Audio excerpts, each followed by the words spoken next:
Subscribe to our YouTube channel and press the bell icon to get the latest updates. वानर राजा बलि की किष्किंधा का राजा और सुग्रीव का बड़ा भाई था। बाली का विवाह वानर वैद्यराज सुषेणा की पुत्री तारा के साथ संपन्न हुआ था। तारा एक अप्सरा थी। बलि की पिता का नाम वानर श्रेष्ठ ऋषि था। बाली के धर्म पिता देवराज इंद्र थे। बाली का एक पुत्र था जिसका नाम अंगद था। बाली गदा और मल्ल युद्ध में पारंगत था। उसमें उड़ने की शक्ति थी। धरती पर उसने सबसे शक्तिशाली माना जाता था। रामायण के अनुसार बाली को उसके धर्मपिता इंद्र से स्वर्ण हार प्राप्त हुआ था। इस हार की शक्ति अजीब थी। इस हार का ब्रह्मा ने मंत्रयुक्त करके ये वरदान दिया था कि इसको पहनकर बाली जब भी रणभूमि में अपने दुश्मनों का सामना करेगा तो वो दुश्मन की आधी शक्ति क्षीण हो जाएगी। ये बाली की आधी शक्ति प्राप्त हो जाएगी। इस कारण से बाली लगभग अजेय था। बाली अपनी शक्ति के बल पर दुदुम्भी, मायावी और रावण को परास्त कर दिया था। बाली ने अपने भाई सुग्रीव के पिता को हड़प कर उसका बलपूर्वक अपने राज्य में मिला लिया था। हनुमान जी ने सुग्रीव को प्रभु श्री राम से मिलाया। सुग्रीव ने अपनी पीड़ा बताई और श्री राम ने बाली को छुपकर तब तीर से वार दिया जबकि बाली और सुग्रीव में मल्ल युद्ध चल रहा था।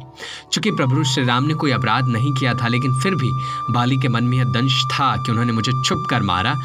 जब प्रभु श्री राम ने कृष्ण अवतार लिया तब इसी बाली ने जरा नामक बहेलिया के रूप में नया जन्म लेकर प्रभाव क्षेत्र में विषायुक्त तीर से श्री कृष्ण को हिरन समझकर तब मारा जब वो पेड़ के नीचे योग निद्रा में विश्राम कर रहे थे।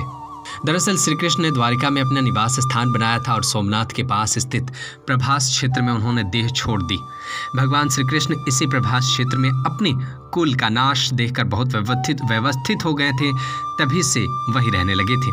एक दिन वो एक वृक्ष के नीचे विश्राम कर रहे थे। तभी किसी बहेलिये ने उनको हिरन समझकर तीर मार दिया था। ये तीर उनके पैरों में जाकर लगा और तभी उन्होंने देह त्याग का निर्णय ले लिया। पौराणिक मान्यताओं के अनुसार प्रभु ने त्रेता में राम के रूप में अवतार लेकर बाली को छुपकर तीर मारा था। कृष्ण अवतार के समय भगवान ने उसी बालू को जरा नामक बहेलिया बनाया और अपने लिए वैसी ही मृत्यु चुनी जैसी बाली को दी थी। प्रभास क्षेत्र काठियावाड़ के समुद्र तट पर स्थित बेराबल बंदरगाह के वर्तमान बस्ती का प्राचीन नाम है। यह एक प्रमुख तीर्थ स्थान है। महाभारत के अनुसार यह सरस्वती समुद्र संगम पर स्थित प्रसिद्ध तीर्थ था।